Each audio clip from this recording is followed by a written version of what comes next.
saat tadi bersama Vea. Kalau kamu lihat aku pakai ini berarti kamu harus tahu ya aku buatnya pas kapan. Oke, aku mau membahas tentang satu ayat doang sih, tentang Matius 7 ayat 3. Kayak apa sih yang Tuhan mau kirimkan pesan dari ayat tersebut untuk kita? Gimana sih caranya ngetahuin apa yang mau Tuhan sampaikan dari sepenggal ayat yang dia kasih, yang ada di dalam Alkitab ini, yang ada di dalam firman ini? Gimana sih caranya? Aku bakal ngejelasin. Seperti biasa kita harus baca Mazmur 91 terlebih dahulu. Orang yang duduk dalam lindungan yang maha tinggi dan bermalam dalam naungan yang maha kuasa akan berkata kepada Tuhan, tempat perlindunganku dan pertahananku, Allahku yang kupercayai.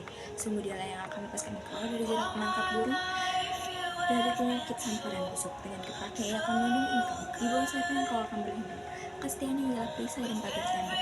Engkau tak usah takut terhadap kedahsyatan malam, terhadap panah yang terbang di waktu siang, terhadap penyakit sampar yang berjalan di dalam gelap, terhadap penyakit menular yang mengamuk di waktu petang. Walau 1000 orang lebah di sisimu dan 10.000 di sebelah kananmu, tapi itu tidak akan menimpamu. Engkau hanya menontonnya dengan matamu sendiri dan melihat pembalasan terhadap orang-orang fasik. Sebab Tuhan ialah tempat perlindunganmu, yang maha tinggi telah kau buat tempat perteduhanmu. Malapetaka tidak akan menimpa kamu dan tulah tidak akan mendekat kepada kemahmu. Sebab malaikat-malaikatnya akan diperintahkannya kepadamu untuk menjaga engkau di segala jalanmu. Mereka akan menatang engkau di atas tangannya supaya kakimu jangan terantuk kepada batu. Singa dan ular tedung akan kau langkai. Engkau akan menginjak anak singa dan ular naga. Sungguh hati yang melekat kepadaku, maka aku akan meluputkannya. Aku akan membelanya sebab ia mengenal namaku. Bila ia berseru kepadaku, aku akan menjawab. Aku akan menyertai dia dalam kesesakan. Aku akan meluputkannya dan memuliakannya. Dengan panjang umur akan kuperlihatkan dia dan akan kuperlihatkan kepadanya keselamatan dari pandangku. Amin. Aku harus sambil balas chat kamu kah? Oke, karena kita masuk ke dalam doa dulu deh. Tuhan, terima kasih atas penyertaan-Mu sehingga aku dan Josa masih bisa saat teduh hari ini. Kami akan saat teduh dalam hati yang tenang, Tuhan. Kiranya Kami menyertai saat teduh kami dari awal pertengahan hingga pada akhirnya. Semoga apa yang kami baca, apa yang kami renungkan dapat menjadi pegangan dalam hidup kami. Karena kami harus terus turut sesuai dengan firman-firman-Mu, Tuhan. Kami minta pengampunan, Tuhan. Kami akan saat teduh dengan hati yang penuh sukacita, damai sejahtera, tanpa dendam, tanpa apa yang membebankan pikiran kami, Tuhan. Dalam nama Tuhan Yesus, mudahkan kami, Tuhan. Haleluya, amin. Oke, Matius 7 ayat 3 ya. Kita buka Alkitabnya.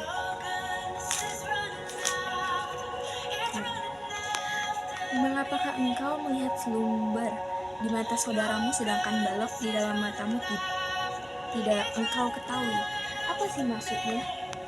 Kadang kan kita sering kali capek sama yang namanya masalah, karena kita terus-terusan ada di dalam suatu masalah. Seringkali kita kayak menganggap dan mencari kesalahan orang lain di atas apa yang kita rasain gitu loh. Karena kalau kita menghadapi masalah itu kadang kita cuma fokus sama orang lain, kita fokus kayak mencari sampai kita nemuin kesalahan orang itu gitu loh. Tapi terjadinya sebuah masalah itu belum tentu karena orang lain, tapi bisa aja karena kita sendiri. Mungkin kita nggak sadar, kita nggak sengaja kita ngelakuin kesalahan, tapi bisa banget nih kita ngelakuin suatu kesalahan, tapi kita tuh nganggepnya dia yang buat salah ke aku, makanya aku bisa kayak gini. Kayak misal kita kesandung, kita nyalainnya batu, padahal kitanya yang nggak fokus dalam jalan. Kayak aku nih sering banget nabrak orang pas jalan. Padahal aku jalan kaki, aku ngeliat ke depan, tapi aku masih nabrak orang itu, dan aku masih nganggap kalau misalnya orang itu yang salah ke aku.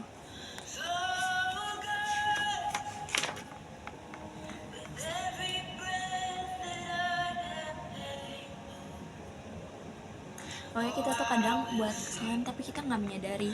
Di ayat ini tuh dia ngejelasin, sebentar ya.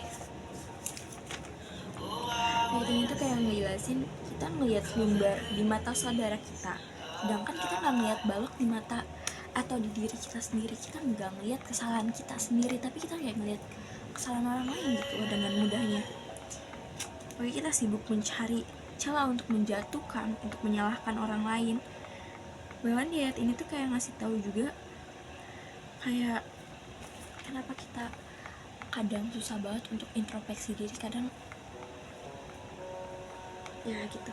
Terus aku juga sadar yang waktu yang si orang itu lagi, maaf Tuhan aku masih balas dia, kayak orang itu aku malah nyalain kamu biasa, aku minta maaf biasa padahal aku yang salah, aku minta maaf.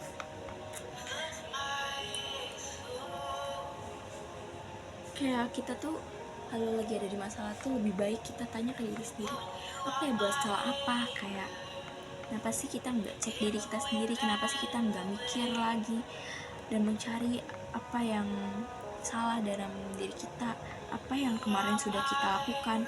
Pokoknya introspeksi kalau ya biar kita nggak capek sendiri, karena kalau misalnya kita terus-terusan mikirin kesalahan orang lain karena kita lagi ada dalam masalah atau dalam suatu ya pokoknya ada dalam masalah, kita tuh malah bikin diri kita tuh stres sendiri karena kita tuh nggak bisa merespon masalah itu dengan baik. Tapi kita harus berfokus pada bagaimana kita bisa merespon masalah itu, merespon orang lain. Dan sebuah masalah kita harus bisa respon dengan baik. Kalau misalnya hati kita isinya cuma nyalain orang, mikirin kesalahan orang, mencari celah biar orang lain itu salah, dan kita nggak introspeksi diri atau kita nggak sadar kalau ada balok yang mengganggu dalam diri kita, yang ada tuh pikiran kita tuh isinya stres karena mikirin orang itu harus salah, tapi kita nggak nemu-nemuin sampai sekarang. Dan itu malah bikin kita capek sendiri, kita kekuras energi, pokoknya kekuras semuanya, energi, pikiran, otak, semuanya terkuras. Tapi kalau misalnya kita bisa merespon orang dengan baik, kita bisa introspeksi diri kita dan kita bisa melihat orang lain tuh dengan pikiran yang positif, gak malah menyalahkan mereka, kita tuh bakal gak capek, kita gak stres sendiri karena kita gak sibuk mencari kesalahan orang.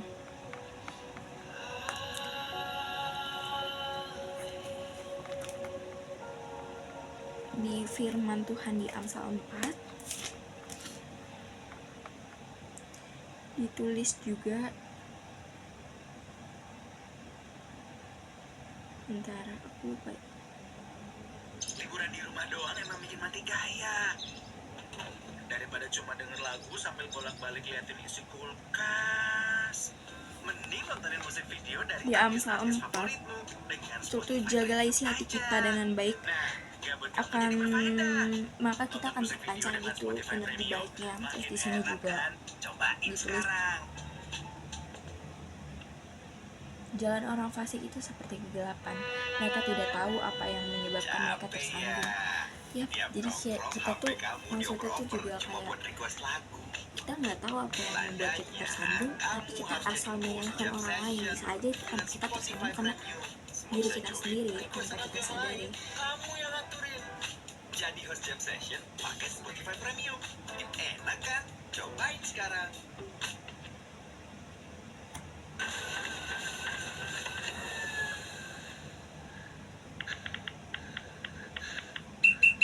Kok istirahatnya lama banget? Sorry coach, lagi nyari lagu yang pas. Ya, gak usah pakai lama. Cari aja di mixer Spotify yang sesuai mood dan momen kamu. Ini lagi, kamu akses lagi. Dengerin mixes yang cocok di Spotify, enak kan? Cobain sekarang.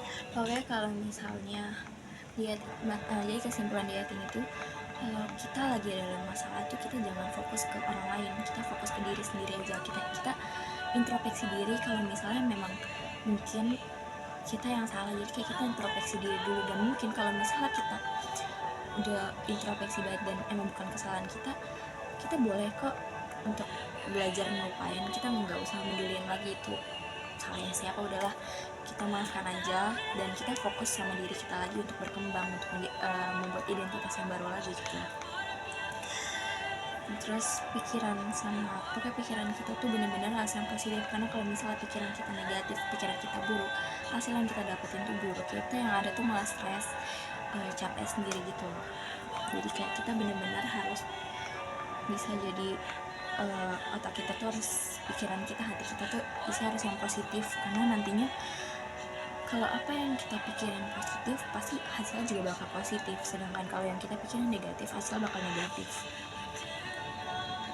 Kita juga harus berfokus cara kita ngerespon orang lain, gimana cara kalau kita lagi berantem sama orang, kita harus bisa merespon dia dengan baik biar nanti kita nggak dalam masalah sama mereka, biar kita bisa saling mengerti dari dua sisi, dari ya dua pihak gitu. Jadi kita nggak cuma dengar dari satu pihak, jadi kita bisa dengar dari dua pihak, jadi kita bisa tahu yang mana yang salah, dan kita bisa mungkin meluraikan ya, pokoknya memisahkan dan membuat mereka jadi damai sejahtera lagi. Tapi bukan berarti kita ikut campur kayak kita nyalain mereka. Kita nggak berhak untuk nyalain mereka, kita cukup untuk ngasih tahu mereka kalau misalnya mereka tuh harus benar-benar introspeksi diri aja masing-masing. Maka dari ini intinya jangan mencari kesalahan orang lain, fokus aja sama diri kita pernah ngelakuin kesalahan apa, kita ngelakuin kesalahan apa tadinya, kayak cek aja diri sendiri dulu, jangan malah cari-cari salah orang lain gitu, karena nanti kamu bakal stres, kamu bakal capek sendiri. Oke, semoga kamu ngerti sama penjelasan aku hari ini cukup pendek aja sih, karena ngejar waktu, kamu harus tidur. Oke, kita mari berdoa untuk tidur. Tuhan, terima kasih atas penyertamu sehingga aku dan Jus dapat menyelesaikan saat teduh kami hari ini tentang agar kami fokus kepada diri kami sendiri dan tidak menyalahkan orang lain dengan mudah, Tuhan. Semoga kiranya apa yang kami baca dapat kami terapkan dalam hidup kami, Tuhan. Pulihkan identitas kami dan pakailah kami sebagai alat-Mu, Tuhan. Izinkan sesuatu hal yang besar datang kepada kami, Tuhan. Kami siap, Tuhan, dalam nama-Mu kami siap karena Engkau selalu beserta kami, Tuhan. Terima kasih atas penyertaan-Mu selama ini, kami sungguh senang, Tuhan. Terima kasih atas kebahagiaan dan kesedihan yang Engkau berikan, karena kami tahu jika kami berdoa dan tidak sesuai dengan rencana kami percaya rencana-Mu jauh lebih indah daripada rencana kami, Tuhan. Berikanlah kami menjadi bagian kami, jauhkan kami dari sifat kecurangan, kesombongan, Tuhan. Maafkan kami karena kami kadang mengandalkan diri kami sendiri, Tuhan. Kami percaya setiap langkah kami selalu Kau sertai dengan firman-firman-Mu, Tuhan. Kami akan tidur sebentar lagi, berkatilah tidur kami, jauhkan kami dari mara bahaya, malapetaka dan kecelakaan, Tuhan. Jangan bangun kami pada waktu yang tidak tepat, Tuhan. Tolong bangun kami pada waktu yang tepat dengan penuh kasih, sukacita, damai sejahtera-Mu, Tuhan.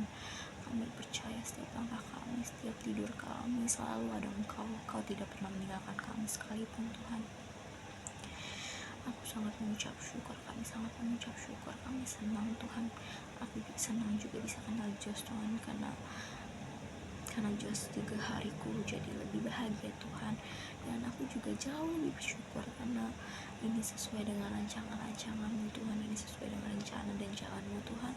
Terima kasih, Tuhan, atas berkat yang Kau berikan kepadaku, Tuhan. Kiranya Kau mengizinkan hari esok penuh sukacita, damai sejahtera, Tuhan. Dan tolong, Tuhan, berikan kami semangat untuk menjalankan hari esok sampai berganti hari lagi, Tuhan. Terus tuntut kami menjadi pribadi yang lebih baik lagi. Kami menyerahkan hidup kami, Tuhan, karena kami percaya Engkau banget, Tuhan. Terima kasih, Tuhan Yesus. Kami mengucap syukur, kami berdoa dalam nama Tuhan Yesus. Kami mengucap syukur, kiranya Kau mengizinkan sesuatu baik terjadi. Haleluya, amin. Sudah, Josa. Pastinya. Dari tadi lagunya kesukaan aku semua yang versi Inggris. Oke, Josa. Maaf ya kalau hari ini aku kurang nyiapin. Aku sedih yang kamu jawab terus. Pas kamu jawab terus aku hampir meneteskan air mata. Udah sedikit. Ya, aku mikir apa aku salah, dan aku memilih untuk diam aja, nggak mau nyiapin lagi karena aku takut salah.